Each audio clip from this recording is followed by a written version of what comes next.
Okay, I have found a little bit better version of the Princess Juliana Airport in St. Maarten, and we're going to try to not run over this ramp agent out here. We're going to try to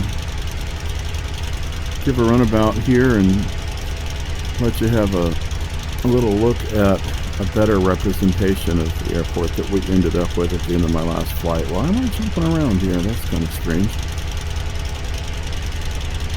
Anyway, this looks a lot more like the airport as I saw it when we visited there a while back.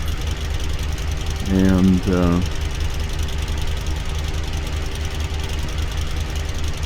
I'm flying a little ultralight that will give us a much better view of things than some other aircraft do. So St. Maarten is a very visually intensive place, and I want to make sure that you can see as much of it as possible. I will try to remember to keep from waggling my head around so much. I can't promise I'll be successful, but I'll do my best. Anyway, I'd like you to be able to see a better representation, and hopefully you'll enjoy that.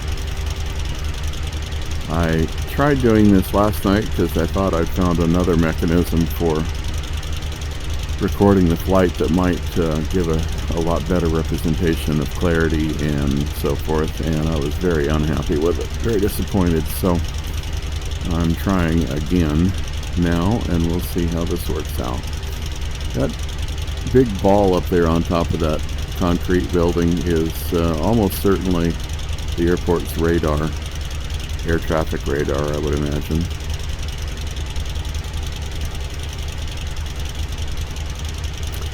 We're going to take off from the end of the runway that is so famous with the fence and the beach, and you won't be able to really see much of the beach from the runway, but you'll get an idea of the fence that people cling to try to beat the jet blast as the larger commercial aircraft take off.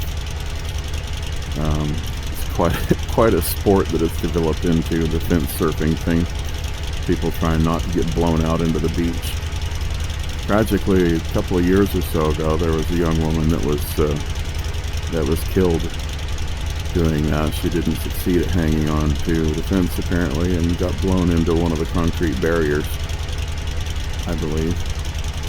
That's certainly tragic, but that's part of the thrill of an extreme sport, which I think that would be considered an extreme sport, is risk.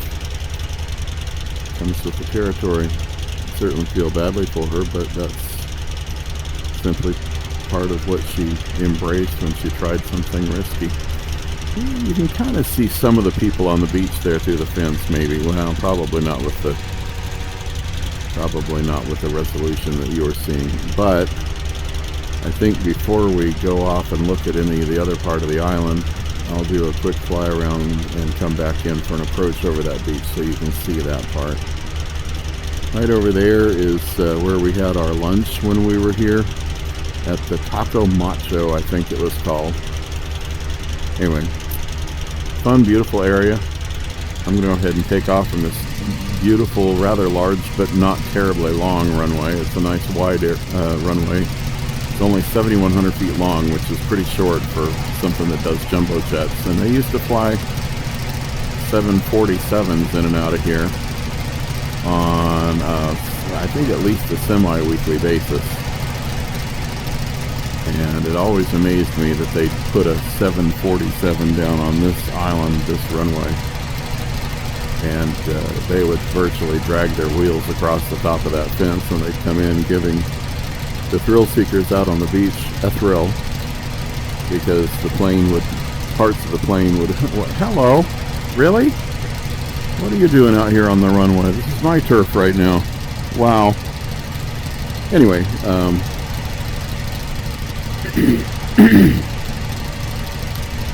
part of the thrill of being on the beach is having the airplanes go right over your head, and honestly, it does feel like they're just inches above your fingertips. It's probably 10 or 15 feet, but still 10 or 15 feet with an airplane that heavy going probably 170 miles an hour when it comes across that fence. I think the stall speed full dirty in a 747 is still like 145, 150 knots. So, yeah, anyway. This ultralight is as close as I've been able to find so far for Microsoft Flight Simulator 2020 to the ultralight that I owned and enjoyed for a couple of years. I really wish that I could find something that was a lot more like mine, because this is incredibly fragile. It's a very weak engine, and it is very delicate. Okay, a little cautious tale telling out of school here. My ultralight honestly wasn't quite legal, and it would cruise at about 85 miles per hour. If I flew this one 85 miles per hour, I'd be right at the edge of ripping the wings, literally ripping the wings off of it.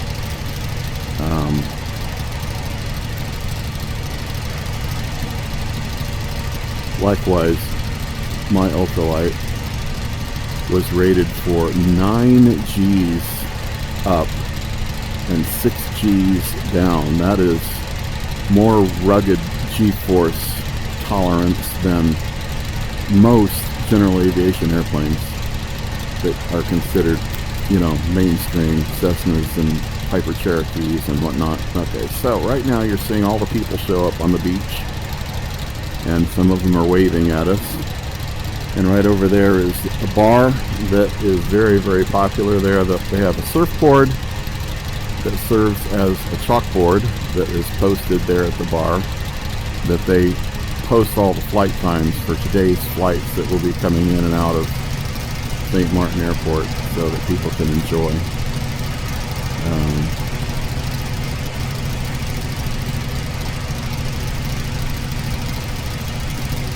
Showing up and getting to see that.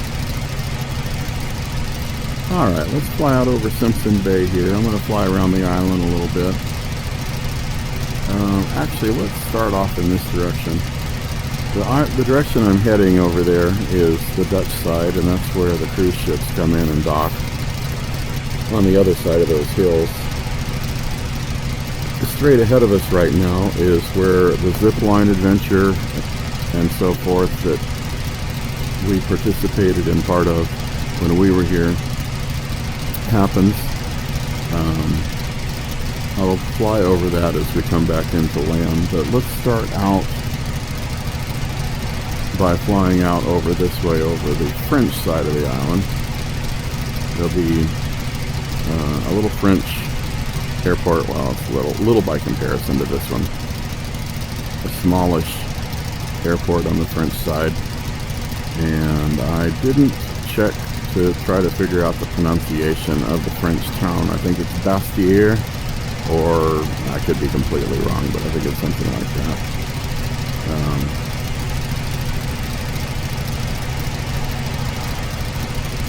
Anyway, we'll fly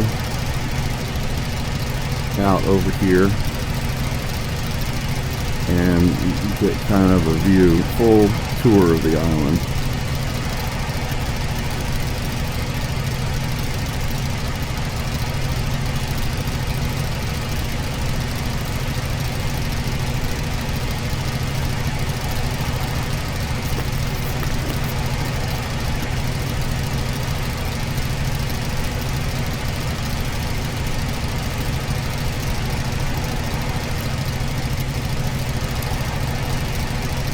I love looking down into the water in this sim. There's usually interesting things to see.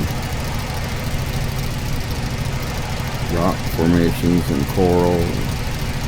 As I said before, sometimes dolphins and whales, and I've even seen a shipwreck once.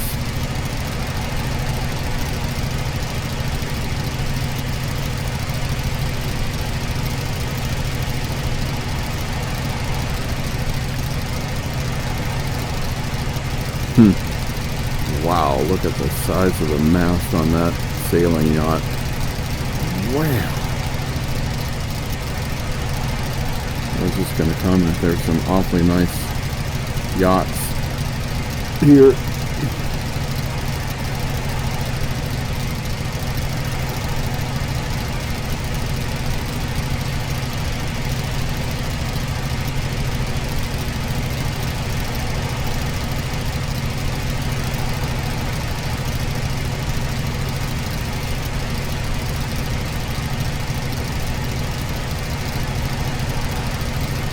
That's actually part of the satellite imagery, so that's a real ship that was really parked there.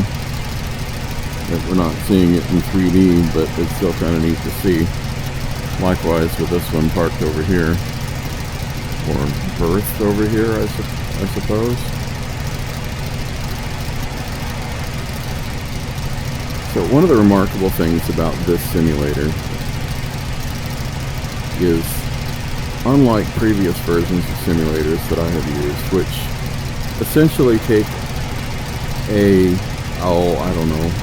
library of maybe 100 or so snaps of little pieces of terrains in different parts of the world, and it puts those together basically like a patchwork quilt to make the landscape around us relatively believable by seeing it might be real imagery, but it's not real imagery of the place we're flying over. It's just a tile that they're using to represent this area. And so it gets monotonous. It doesn't feel too realistic. You can start to see patterns develop in the texture of the landscape as is represented, because it is just a series of the same tiles over and over and over again across the planet. Whereas, ooh my, look how trashy that is over there. Oh my word. That's interesting. Whereas Microsoft Flight Simulator is, with extremely few exceptions, the entire planet is represented with satellite photography. So this is real imagery. All of what we're seeing here is exactly what was here in St. Maarten the day that they took this satellite image. Down to cars and and trashy buildup and whatever. Here's the little airport on the French side of the island. Anyway, the only exceptions to that would be in either parts of the globe where they weren't able to get good satellite imagery just because it's not interesting enough for satellites to have been positioned there, financial incentives. Not much of the world is missing in that respect, but there are parts of the world, particularly here in the Caribbean, where they can't get a good satellite image of a broad part of the landscape due to cloud coverage. Especially here in the Caribbean, it's very humid and very warm all the time. So finding a day or time of day where they've got a satellite positioned overhead and things are not fairly covered with clouds, it can be difficult. So sometimes there is the land class stuff, like I mentioned in the previous simulators, occupying pieces of the imagery of the landscape in this simulator, but those are actually very rare. Most of the time we're seeing what we're seeing. Now, these buildings that we're looking at do come from a library, but in this simulator, surprisingly large and diverse library of buildings that it uses to plant onto the photograph of the landscape. Usually doing a pretty good job of occupying the footprint of whatever building and selecting a building that is reasonably like what it's trying to represent. So what we see here is believable. It's not exactly like the buildings that are on this island, but it's pretty good.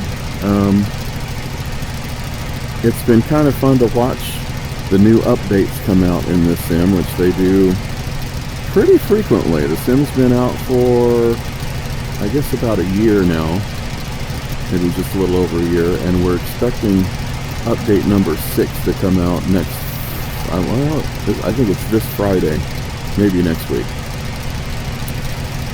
And they do tweaks to the simulator itself to make things better, to fix problems, but they also usually add regions of the world where they've given new special attention, and that can be in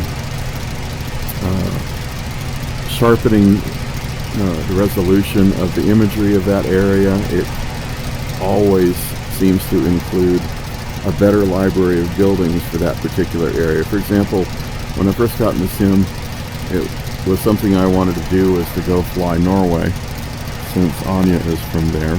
There are places that we are both familiar with there that I wanted to go explore and see how familiar it felt. And when I first tried that, the buildings didn't look right. The buildings were mostly the kind of buildings that you were likely to see in North America, or maybe, Central Europe or Western Europe.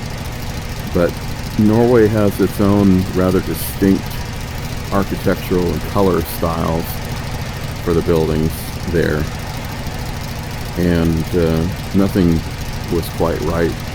And 6 months ago, I think it was, they came out with an update that specifically included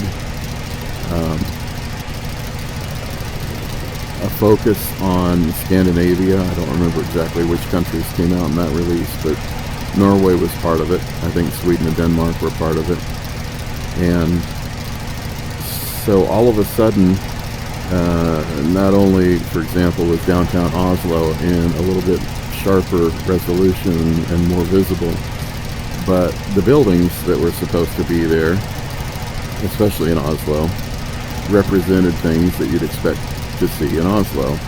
And in the parts of the country that I was exploring where Anya has lived or has family or whatever, all of a sudden the homes and the churches and the government buildings and everything had been replaced with a new library of buildings that actually looked like they belonged, and that was fabulous. So it's fun to see that develop. And here they seem to have a pretty good selection of buildings that look like the kind of buildings you see in the Caribbean, and in this particular area especially. Now I'm going to go a little out of my way over here because I think I see a three-masted tall ship out here sailing kind of to meet us. We had an excursion booked on one of those when we visited St. Maarten. Actually, let me rephrase that. We had an excursion booked on that on another cruise that we were supposed to visit St. Maarten on. A cruise that we ended up having to cancel several years ago because of circumstances at work, and we wasn't sure I'd be able to take the cruise, so we canceled. But one of these ships that we're approaching right here had sailed over. It was its home base is Germany.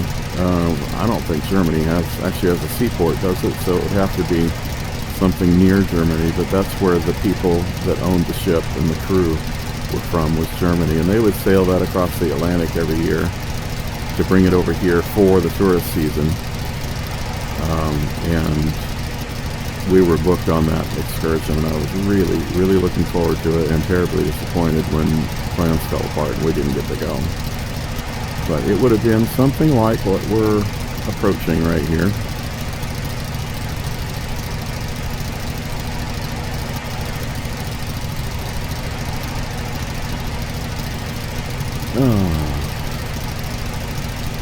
That just feels peaceful, doesn't it?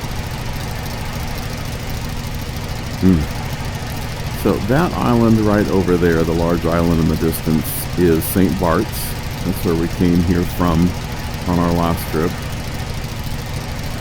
That large lump right over there is St. Kitts, and that mountainous island right over there is Saba, which interestingly has, I believe, the shortest runway that commercial traffic uses in the world. I believe it has that distinction, and it is crazy short.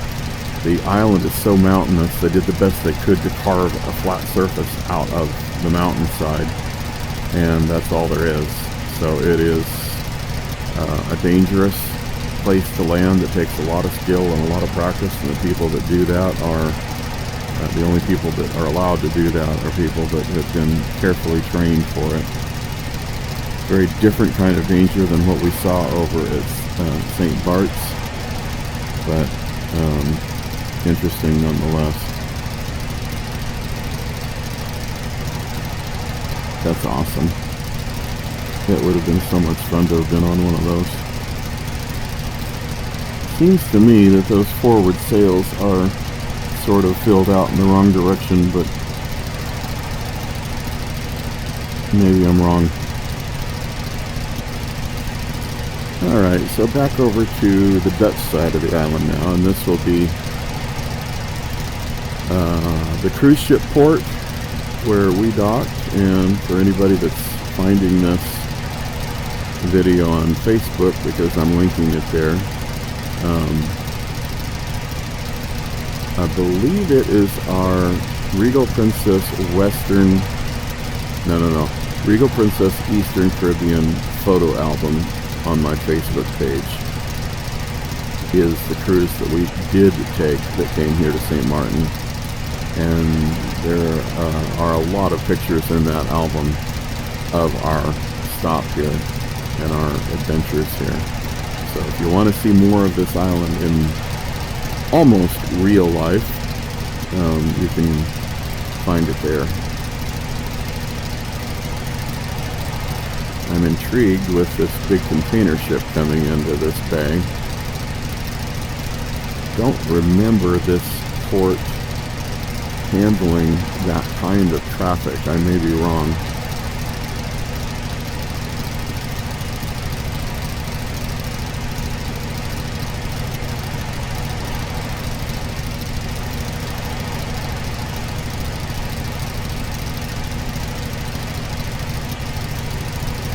And if I'm remembering correctly this time, this city is called Philipsburg.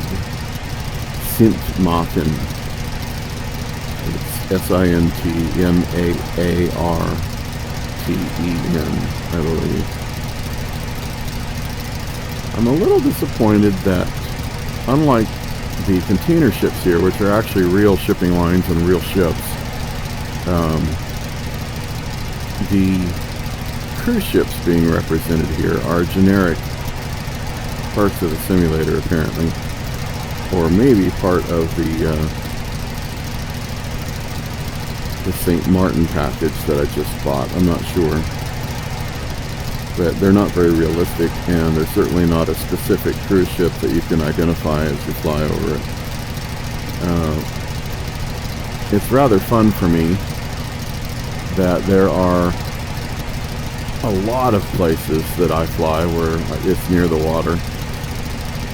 Okay, good job, fella. I don't think a container ship is quite that maneuverable, do you?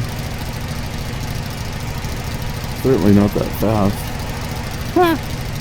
Anyway, it's fun that a lot of places I fly have actual cruise ships that we know very well that are parked at the port.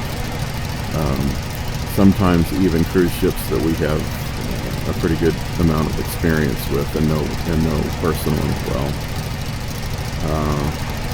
For example, this one,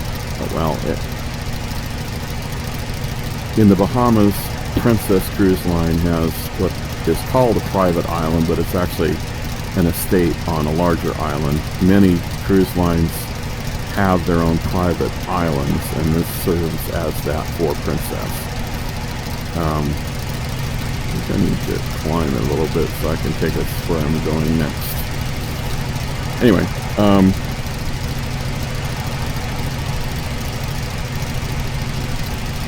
anchored offshore from Princess Keys, which is Princess Estate on Eleuthera Island in the Bahamas. is the Regal Princess, which is the one that we've been on the most and like the most out of the entire Princess fleet to date. And you can fly over that and look down on it and see the pool and the deck chairs and all the things that we are actually personally familiar with, which I find just to be a lot of fun.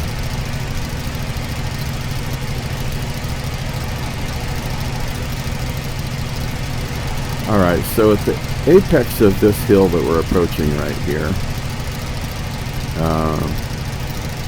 and it may be the next hill over that actually has what I'm looking for. We'll find out as we get there. If I can avoid being thrown around by the updrafts on this ridge lift. Anyway, we're going to see some buildings here among the trees, and actually the trees are a little less plentiful at the top than this is showing them to be right now. I think that platform is part of what we have been at, and I think right here, yes, I think it's right here is the platform that the zip line runs from down that hillside right there, I believe. Yes, I think that's it. And we didn't do the zip line, but we did the tram, basically a chairlift like for a ski lodge, a ski resort, up to the pinnacle of this, and this is supposed to be the highest point in this part of the Caribbean. It was breathtakingly beautiful, and we certainly obviously had a commanding view of the airport and Simpson Bay, and again, those pictures are in that photo album that I mentioned earlier. I'm going to circle back around here just for another run along this ridge to see if there's any more of what I'm trying to point out visible. I think that might have been the road that we came up. So we did come out of that town down there. That was where we came to this adventure from, and I think we drove up this road right here to get to it.